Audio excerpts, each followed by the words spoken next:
There's a reason Diana has taken over the conversation around Pragmata, and it isn't just because she is memorable or adorable, but because of what she makes the player feel the moment she appears. In a game built on high-concept science fiction, where artificial systems control entire environments and reality itself can be replicated through lunafilament, you would expect the spectacle to dominate the experience. Instead, what people keep coming back to are the smaller moments centered around her, and that happens for a very specific reason. Diana changes how you engage with the game almost immediately, because she is not just presented as a companion, but as someone the player instinctively wants to protect and guide. She does not understand the world in the way Hugh does, and that lack of understanding is what creates the emotional pull. When she asks simple questions about the environment or reacts with curiosity to things that should be threatening, the player is placed into a role that goes beyond simply controlling Hugh. You begin to feel responsible for her, not just in terms of survival, but in terms of how she experiences the world. This is reinforced through gameplay. Hugh cannot progress without Diana. His weapons are ineffective against the armored robots until she hacks into them and exposes their weak points, meaning that every fight depends on her involvement. At the same time, she depends on him for protection, movement, and survival. This creates a loop where the player is constantly balancing between using her abilities and keeping her safe, and that balance naturally leads to attachment.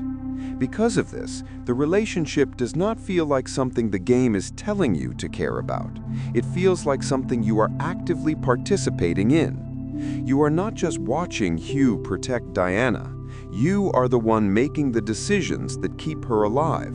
And over time, that creates a dynamic that feels closer to a parent guiding a child through a dangerous world than a player controlling a companion. And that is what makes her stand out.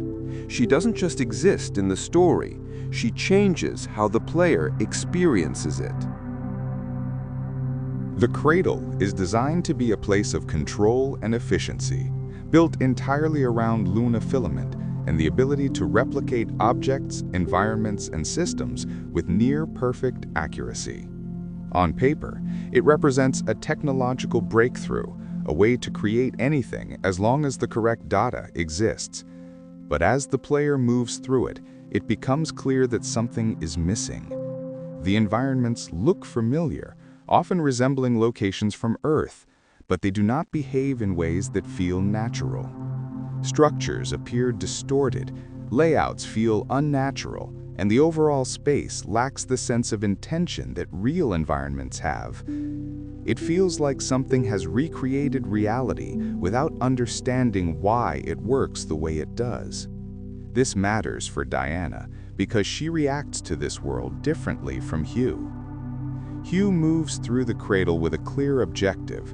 He focuses on survival, navigation, and completing his mission. Diana, on the other hand, reacts to the environment with curiosity. She asks questions, notices details, and responds to things that Hugh ignores. When she looks at these distorted environments, she is not analyzing them as a system, but trying to understand them as something meaningful. For the player, this creates a shift in perspective. Without Diana, the Cradle would feel like a hostile space to move through as efficiently as possible. With her, it becomes something you start to observe more closely, because her reactions draw attention to details you might otherwise ignore. This is where the emotional connection begins to deepen. Because the world itself does not provide meaning, Diana does. Through her questions and reactions, she encourages the player to slow down and consider what they are seeing, and that changes the tone of the entire experience. At the same time, the system itself does not recognize her properly. She is treated as an unregistered guest, something that does not fit within the rules that define everything else in the Cradle. This reinforces the idea that she does not belong to the same structure as the environment around her, and it explains why she stands out so strongly. She is not just different in personality, she is different in how the world responds to her. Hugh meets Diana after the moonquake separates him from his team and leaves him unconscious in a hostile environment. When he wakes, it is Diana who has revived him, but she does not introduce herself in a way that suggests identity. She gives a designation, DOO3367. At this point, the player is given a clear impression of how the system views her. She is not treated as a person, but as a unit with a specific function. However, Hugh immediately changes that by giving her a name, Diana. This moment is important not because it is dramatic, but because of what it establishes moving forward. By naming her, Hugh treats her as someone worth recognizing, and that directly influences how the player perceives her as well. She is no longer just part of the system, she is someone the player can connect to. What makes this even more effective is that Hugh does not hesitate. He does not question whether she is useful or whether she can be trusted. He accepts her presence almost immediately, and that acceptance removes the distance that often exists in similar stories where the companion character has to earn their place. For the player, this creates a sense of alignment with Hugh's perspective. If he treats her as someone important, you are more likely to do the same, and this allows the relationship to develop naturally without needing to force emotional moments early on. From this point forward, every interaction builds on that foundation. The player is not waiting to decide whether Diana matters. The game has already positioned her in a way that encourages you to care, and everything that follows reinforces that decision.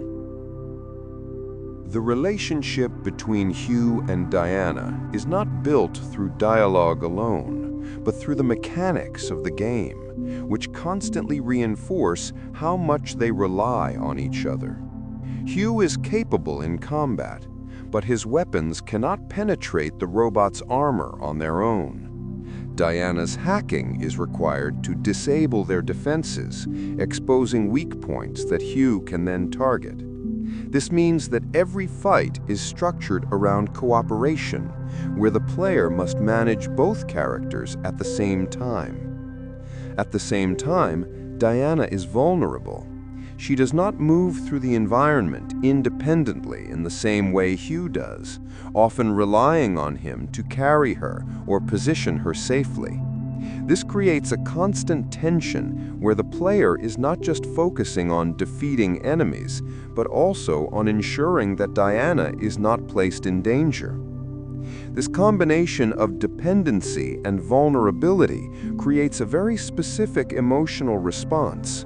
Because the player is actively using Diana's abilities to survive, she becomes essential. And because she is also someone who needs protection, the player develops a sense of responsibility towards her. This is where the dynamic begins to resemble a parent-child relationship. The player is not just controlling Hugh as an individual, but as someone who is responsible for another person's safety and development. Diana's curiosity reinforces this as she continues to ask questions and react to the world in ways that highlight her lack of understanding.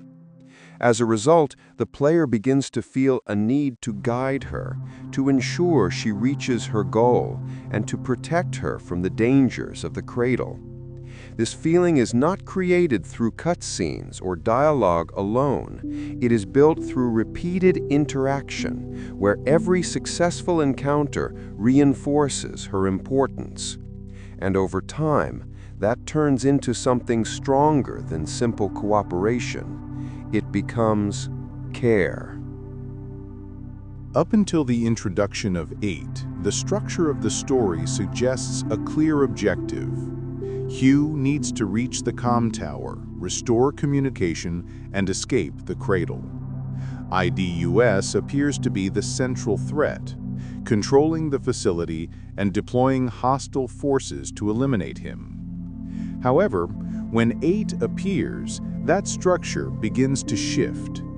As another Pragmata unit, 8 immediately establishes a connection to Diana, suggesting a shared origin that has not yet been fully explained. Diana's reaction is key here, because she does not approach 8 with the same caution as Hugh. Instead, she shows a willingness to engage, driven by a sense of familiarity that she cannot fully articulate. This reaction influences Hugh's decision-making. He does not choose to follow 8 because it aligns with his mission, but because Diana believes it is the right thing to do. This is the moment where the relationship begins to take priority over the objective. For the player, this represents a subtle but important shift. You are no longer moving forward purely to complete the mission, but because Diana is guiding that direction. Her judgment begins to matter more than the original goal, and that changes how the story is experienced. At the same time, the introduction of 8 begins to reveal that the situation is more complex than it first appeared. The idea that IDUS may not be the true antagonist, and that a larger threat exists within the Cradle, reframes the narrative in a way that places Diana at the center of the conflict. Because whatever is happening within the system, and whatever 8 is trying to achieve, it is clear that Diana is not just involved, she is directly connected to the reason it is happening at all.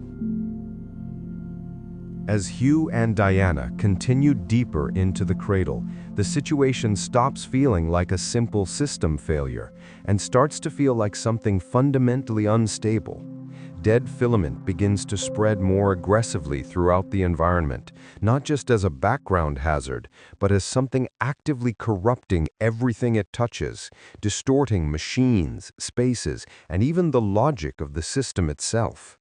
This is where Diana's role becomes clearer in a very practical sense, because while everything around her is being affected, she isn't.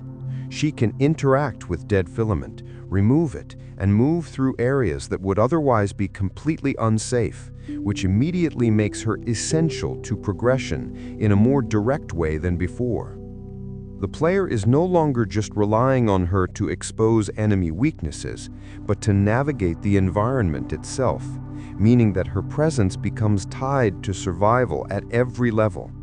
At the same time, the fact that she is unaffected by something that destabilizes everything else raises an important question about her nature. The system cannot control what is happening, and it cannot fully account for Diana either, which creates a clear distinction between her and the world she exists in. For the player, this reinforces the idea that she is not just another part of the system, but something different, something that needs to be preserved. Because when everything else begins to fail, she becomes the one constant, and that naturally increases the instinct to protect her, not just because she is vulnerable, but because she is one of the only things that still feels stable in a collapsing environment. The introduction of 8 begins to fully explain what Diana is, but more importantly, it shows what she could have been. Both are Pragmata units, both created for the same purpose, and both tied directly to Dr. Higgins and his attempt to save Daisy. But where Diana rejects dead filament, 8 absorbs it, and that difference defines everything about how they behave. 8's actions are driven by her interpretation of Higgins' final state. After Daisy's death and Higgins' own infection, she takes his grief and desperation as something to act on, and translates that into a plan to send dead filament to Earth. From her perspective, this is not random destruction, but a continuation of what she believes he wanted, even if that interpretation is clearly flawed. Diana, on the other hand, does not inherit that same direction. She is not driven by a defined purpose or by a fixed interpretation of what she was created to do. Instead, she responds to the world through experience, through her interactions with Hugh, and through her own curiosity. For the player, this creates a clear contrast between two paths. 8 represents what happens when a system continues to follow its logic without questioning it, even when that logic becomes destructive. Diana represents something else entirely, a character who is not bound to that logic and therefore able to act differently. This is why the player is drawn to Diana more strongly. She does not feel like something carrying out a function, but like someone learning and choosing, and that makes her feel more human, even though she is technically artificial.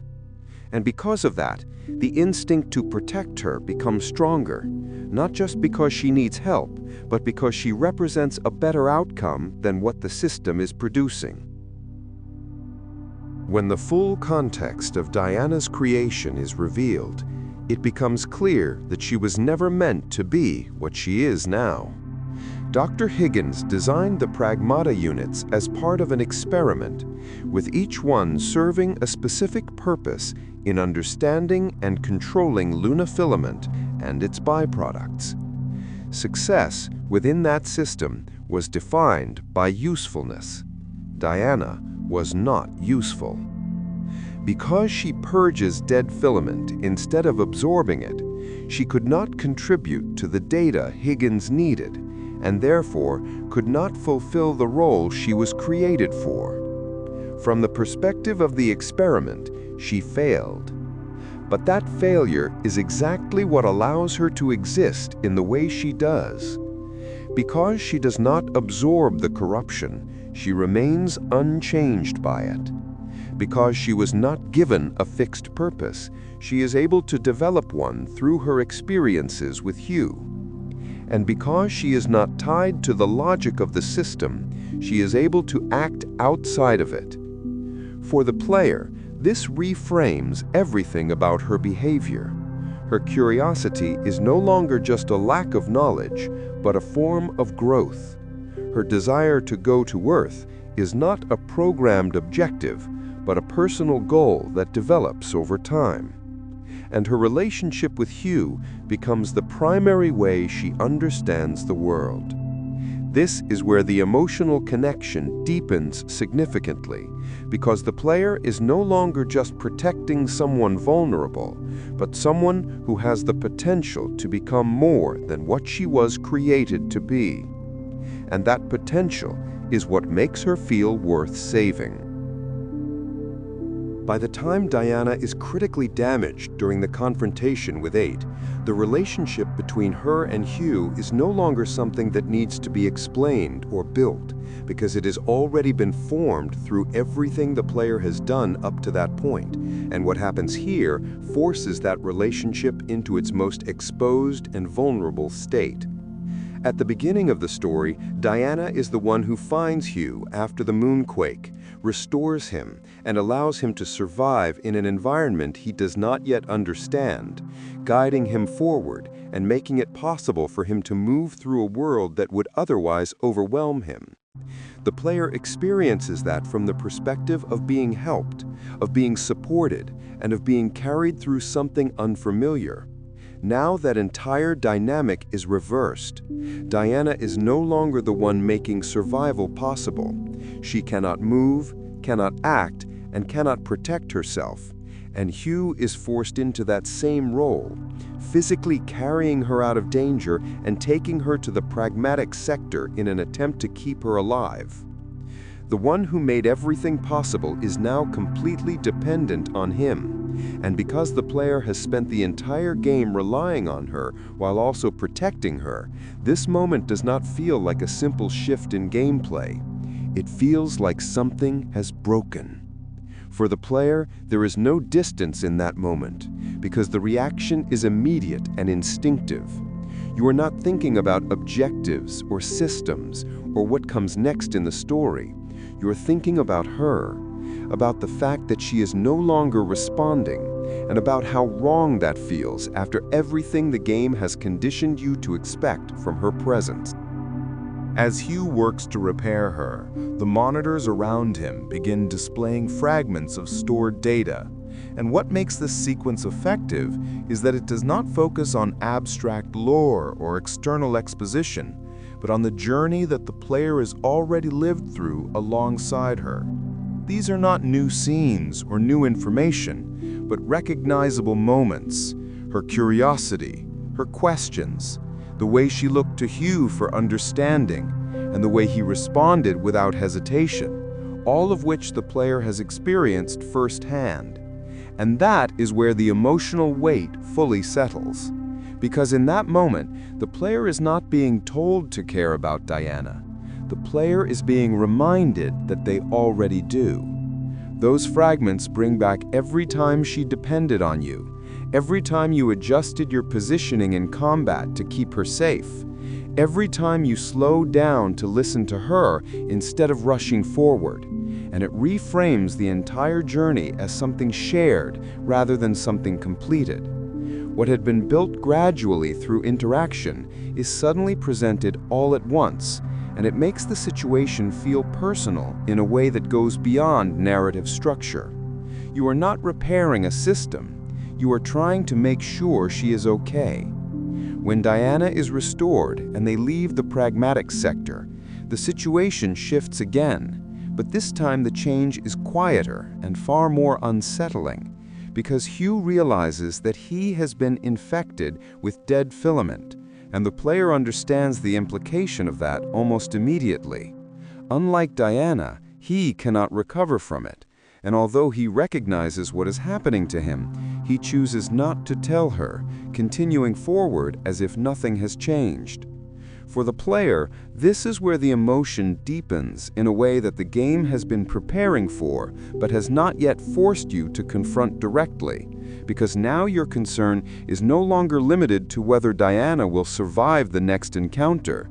It extends beyond the immediate moment and into what happens to her if Hugh is no longer there, and that thought stays with you through everything that follows. As they continue deeper into the Cradle and move towards the final confrontation with 8, the structure of the story remains the same on the surface, but the way it is experienced is completely different, because the objective is no longer the driving force behind your actions. The player is no longer focused on stopping 8 as an isolated goal, but on ensuring that Diana reaches the end of this journey, knowing that the person who has been guiding her through it may not be there when it is over. When 8 is finally defeated, that underlying tension does not disappear, because the real outcome has already been set in motion, and when Hugh and Diana reach the escape shuttle, there is no dramatic hesitation or prolonged decision-making process. Hugh already knows what has to happen. He places Diana inside the shuttle, makes sure she is secure, and sends her to Earth without him, choosing to remain behind as the infection takes hold. And what makes this moment work is not the act of sacrifice itself, but how completely it aligns with everything the player has been feeling throughout the game. Because from the very beginning, the player has been placed in a position where Diana's safety comes first, where her survival matters more than efficiency, more than progression, and more than the objective itself. And by the time this moment arrives, that idea has been reinforced so consistently that the outcome does not feel imposed by the story. It feels like the only possible conclusion. For the player, there is a distinct sense of loss in that moment, not because the game has removed a character, but because it has removed your ability to continue doing what you had been doing for the entire experience. You can no longer guide her, no longer protect her, no longer ensure that she makes it through what comes next. All you can do is watch as she leaves. And that is why the sacrifice lands as strongly as it does, because it is not just Hugh making that decision. It is the natural endpoint of the relationship the player has already formed with her, where her future has gradually become more important than his survival, and where, by the end, Both Hugh and the player arrive at the same conclusion without needing it to be stated outright, that she has to make it, even if he doesn't. When Diana finally reaches Earth and stands on the beach, the moment works because it completes the goal that has been built throughout the game. Her desire to go to Earth, which started as a simple expression of curiosity, becomes something real, something she achieves because of everything that Hugh has done for her. At the same time, Hugh's absence reinforces the weight of that achievement. The player understands what it costs to get her there, and that gives the scene emotional impact beyond just the visual of her reaching a new environment. However, the existence of the secret ending adds another layer to this, not by replacing the original ending, but by showing how players respond to it. To unlock the true ending, players must complete the post-game unknown signal mode, fully clear each sector, defeat more difficult versions of the bosses, complete all hidden chamber simulations, and equip the black box mod before replaying the final section. Only then do they receive an additional piece of dialogue that suggests Hugh may have survived, with the black box potentially suppressing the spread of dead filament. What is important about this is not just the content of the secret ending, but what it requires the player to do to reach it.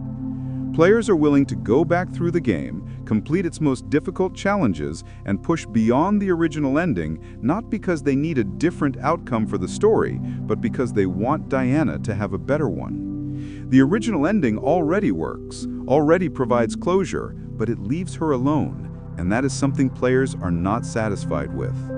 This behavior reflects the same dynamic the game builds throughout the story. Just as Hugh chooses to prioritize Diana's future over his own survival, the player chooses to invest more time and effort into ensuring that she is not left alone at the end. In that sense, the secret ending does not just extend the narrative, it reveals how strongly the player has connected with her. Because by that point, the motivation is no longer about completing the game, it is about making sure she is not left without the person who guided her there. And that is why Diana works as a character, not just because of how she is written, but because of how the game makes the player feel responsible for her, and how that responsibility carries through even after the story has ended. In a world that can replicate everything, she becomes the one thing the player does not want to lose. And that is why people cannot stop talking about her.